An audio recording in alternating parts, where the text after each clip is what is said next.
Good morning વિદ્યાર્થી મિત્રો, આપણે વાત કરતા હતા કે આપણે 1 થી 7 ચેપ્ટર છે કમ્પ્લીટ કરી લીધું છે વસ્તી સુધી.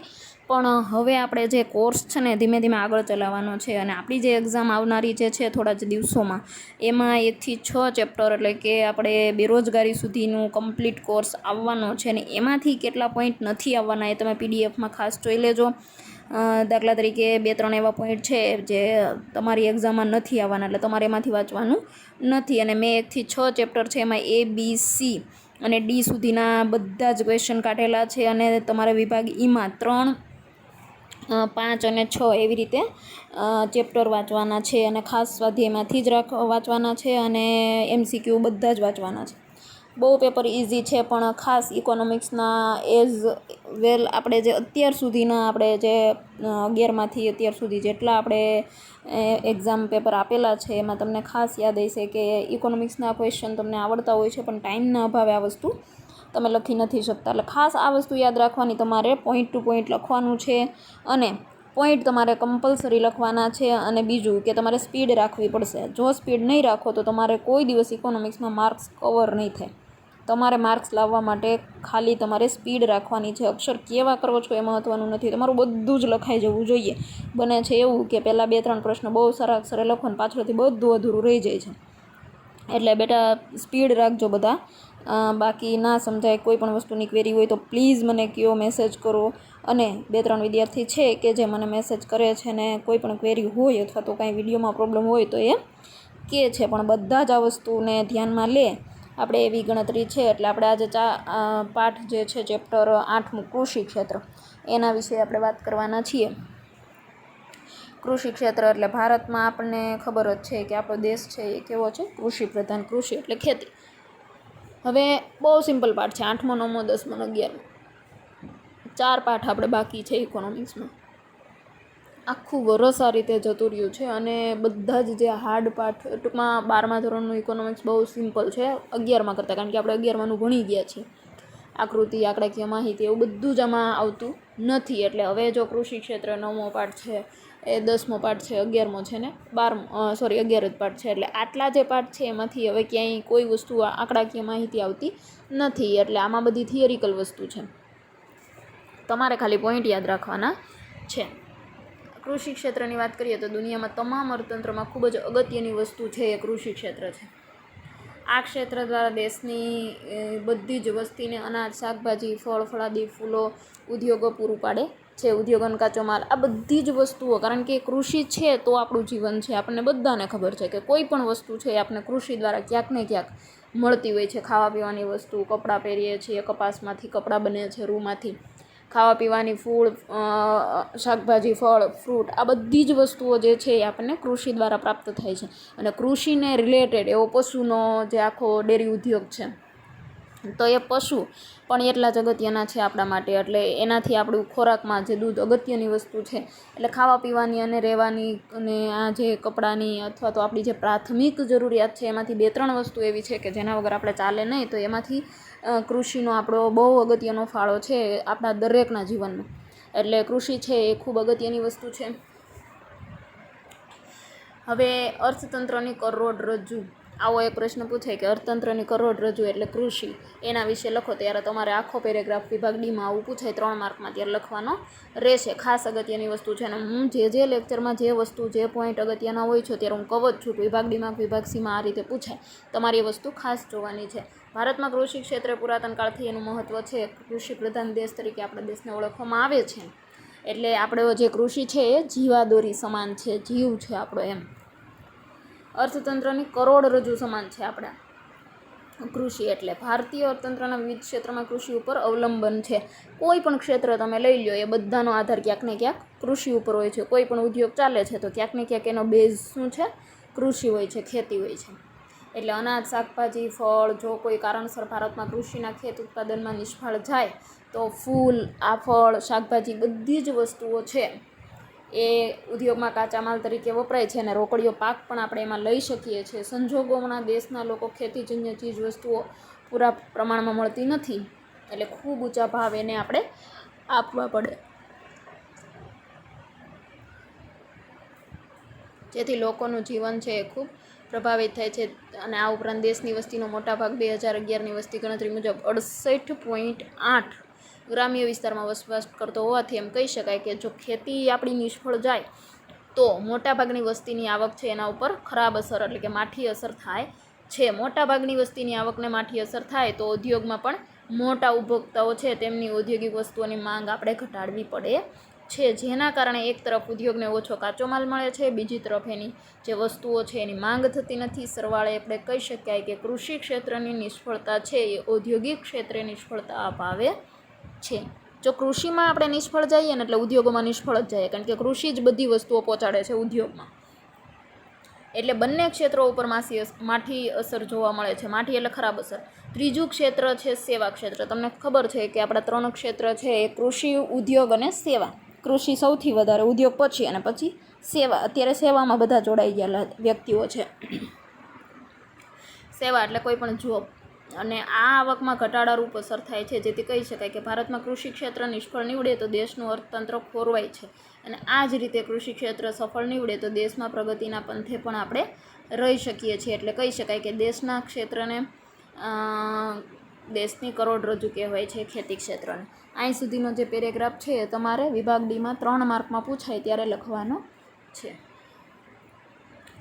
1956 એટલે કે બીજી પંચવર્ષીય યોજના ઔદ્યોગિકરણના પ્રયત્નો કરવામાં આવી રહ્યા. ત્યારે ભારતીય જે ઔદ્યોગિકરણ માટે પ્રયત્ન કરીએ છીએ ત્યારે ખેતી પ્રધાન અર્થતંત્ર તરીકે જ ઓળખાય છે. અને અહીં આયોજનના પરિણામ સ્વરૂપે ખેતી ક્ષેત્ર પર ઉત્પાદન, આવક, રોજગારી, નિકાસ આ બધી જ વસ્તુઓમાં ભારતના અર્થતંત્રનો વિકાસનો દર આજે પણ કૃષિ ક્ષેત્રના વૃદ્ધિના દર ઉપર આધાર રાખે છે.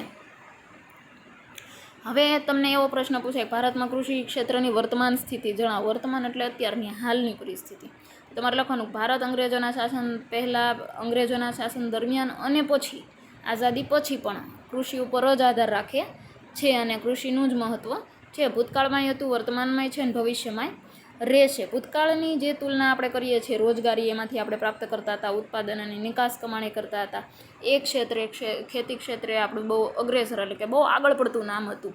તેમાં ફેરફાર જોવા મળે છે. ખેતી ક્ષેત્રે ઘણી બધી નોંધપાત્ર આપણે આમાં ફાળો જોવા મળે છે, ઉપયોગી રહ્યું છે. એટલે રાષ્ટ્રીય આવકમાં કૃષિનો ફાળો છે એ ખૂબ જ અગત્યનો છે, કારણ કે કૃષિથી આપણી આવક વધે છે ને આવક વધે છે પરિણામ માથાદીઠ આવક વધે છે. માથાદીઠ આવક વધે એટલે સ્વાભાવિક છે રાષ્ટ્રીય આવક વધે છે. એટલે આપણે એમાં ઘણા બધા લાભ આપણને થાય છે. વર્તમાન સ્થિતિ આપણે જોઈએ ત્યારે 1950-51માં આપણે રાષ્ટ્રીય આવકનો ફાળો કેટલો હતો તો કે 53.1%, અને 2011-12માં તો કે 13.9%. એટલે તમે જુઓ છો રાષ્ટ્રીય આવકમાં એનો ફાળો દિવસે ને દિવસે ઘટતો જાય છે. હવે તમારે ખાલી એક માર્કમાં અલગથી પ્રશ્ન પૂછાય તો 1951માં શરૂઆતમાં રાષ્ટ્રીય આવકમાં કૃષિનો ફાળો કેટલો હતો તો તમારે લખવાનો 53.1, અને લાસ્ટ એટલે કે છેલ્લે 2011-12માં કેટલો હતો તો તમારે લખવાનું 13.9. ખાસ આ વસ્તુ 13.9 છે યાદ રાખજો, તમને અલગથી MCQ પણ પૂછાઈ શકે છે. એટલે આ વસ્તુ જે છે જીડીપી એટલે બહુ આ બધી વસ્તુ તો આખો પાઠ આવશે, એમાં હું તમને સમજાવીશ જીડીપી, એનએનપી અને જે વસ્તુ આપણા દેશમાં આવકને બહુ અસર કરે છે એ બધી વસ્તુઓ. ખેતી ક્ષેત્રનો ફાળો 53.1 હતો. 56થી શરૂ કરવામાં આવેલો ઔદ્યોગિકરણમાં મહત્ત્વનો કારણે ઘટાડો થઈ અને 2011-12માં ઘટી ગયો અને 13.9 એટલે કે સ્થિર ભાવે આપણે જોવા મળેલો છે. હવે ત્યાર પછી આપણે જોઈએ છીએ રોજગારી. આપણે શું જોઈએ છીએ? કૃષિ ક્ષેત્રની વર્તમાન સ્થિતિ, અથવા તો તમને એવું પૂછાય ભારતમાં કૃષિ ક્ષેત્રનું મહત્ત્વ સમજાવો. ખાસ અગત્યની વસ્તુ છે વિદ્યાર્થી મિત્રો, ભારતમાં કૃષિ ક્ષેત્રની વર્તમાન સ્થિતિ અથવા એનું મહત્ત્વ સમજાવો. એમાં પહેલો પોઈન્ટ છે રાષ્ટ્રીય આવકમાં ફાળો, બીજો પોઈન્ટ છે રોજગારી, ત્રીજો પોઈન્ટ છે નિકાસ આવક, ચોથું છે જીવન ધોરણ, અને પાંચમું છે કૃષિ ઉત્પાદનમાં વૃદ્ધિ, છઠ્ઠું છે ઔદ્યોગિક વિકાસનો પાયો, અને ત્યાં સુધીના 6 પોઈન્ટ છે એ તમારે જોવાના છે. પછી બીજા પોઈન્ટ ચાલુ થાય છે. એટલે તમારે ખાલી પોઈન્ટ યાદ રાખવાના છે, અંદર તમે તમારી રીતે લખી શકો છો. રોજગારી, તો ભારતનું કૃષિ ક્ષેત્ર સૌથી વધારે રોજગારી આપે છે. આઝાદી સમયે 72% લોકો ખેતી સાથે જોડાયા હતા. એટલે પછી એની સાથેની જે પ્રવૃત્તિ છે પશુપાલન, મત્સ્યપાલન, જંગલ, મરઘા બતકા ઉછેર, આ બધી જ ખેતી સાથે જોડાયેલી બાબત છે.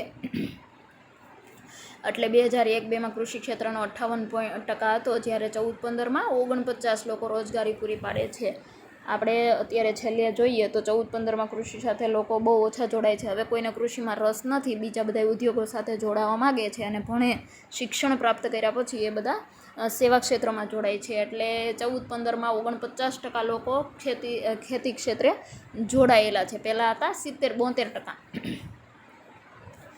નિકાસ આવક ત્રીજો પોઈન્ટ છે. ભારતનું કૃષિ ક્ષેત્ર છે, આપણે બધા જ જાણીએ, તમે 10મા ધોરણમાં પણ ભણી ગયા છો કે આપણે કેવી કેવી વસ્તુઓની નિકાસ કરતા હતા. એટલે કૃષિ ક્ષેત્ર છે ચીજ વસ્તુઓને દેશમાં ઉત્પાદન કરે છે અને પછી ઓછામાં ઓછું એ ઉત્પાદિત થાય તેવી વસ્તુઓની આયાત પણ કરે છે. એટલે વિદેશી ઊંડિયામણ મેળવે છે અને જરૂરી નિકાસ દ્વારા પોતાનો ફાળો આપતું રહ્યું છે. 70% આવક છે એ કૃષિમાંથી આપણને મળે છે. નિકાસ આવકમાં હવે આ વર્ષે 2013-14માં આપણને 14.2%નો જે નોંધવામાં આવેલો છે કૃષિ ક્ષેત્રનો ફાળો છે. એટલે કે નિકાસ કેવી છે આપણી અને આયાત કેવી છે એના વિશેની વાત છે. નિકાસ આવક એટલે આપણે જે વસ્તુની નિકાસ કરીએ છીએ ને એના બદલામાં જે પૈસા મળે ને એને નિકાસ આવક કહેવાય. ત્યાર પછી જીવન ધોરણ. જીવન ધોરણ એટલે પ્રાથમિક આધાર એ કૃષિ ક્ષેત્રનો રહ્યો છે. ભારતમાં કૃષિ ક્ષેત્ર જે છે એ મુખ્ય એના 2 પ્રકાર છે. પાક 2 પ્રકારના લે છે. જીવન ધોરણ એટલે કે ભારતના લોકોને. પ્રાથમિક આધાર આપણો આખો કૃષિ ઉપર છે. આપણે અનાજ અને રોકડિયા પાકનું ઉત્પાદન કરીએ છીએ. અનાજમાં મુખ્યત્વે આપણે કેવા અનાજ તો કે ઘઉં ને બાજરી ને એવા બધા, અને રોકડિયા પાકમાં રૂ, શણ, મગફળી, તેલીબિયાં, શેરડી, આવા બધા પાક. આ ઉપરાંત ખેડૂતો શાકભાજી, ફળફળાદી, ફૂલ વગેરેની ખેતી કરે. ભારતનું 1951માં દૈનિક 395 ગ્રામ હતી અને ભારતની વસ્તીમાં થયેલ ખૂબ ઝડપથી વધારા વધી અને 13માં દૈનિક 511 ગ્રામ થઈ ગઈ. જેથી કહી શકાય કે કૃષિ ક્ષેત્ર દ્વારા ભારતીય લોકોની જરૂરિયાત ઘણા સારા પ્રમાણમાં સંતોષાતી હોવાથી લોકોનું સરેરાશ આયુષ્ય સારું બને છે. બહુ સારી વસ્તુ, હેલ્ધી વસ્તુ આપણે ઉગાડીએ છીએ, બનાવીએ છીએ અને એનાથી આપણે આપણું હેલ્થ જે છે, આપણી જે તંદુરસ્તી છે એ આપણે જાળવી શકીએ છીએ. 51માં જ્યારે આપણી અનાજની માથાદીઠ એક લોકો અથવા તો માણસને કેટલું જોઈએ તો કે 395 ગ્રામ હતી, એ અત્યારે વધીને 511 ગ્રામ જેટલી થઈ ગઈ છે 2013માં. એટલે બહુ સારી વસ્તુ આ કહેવાય છે.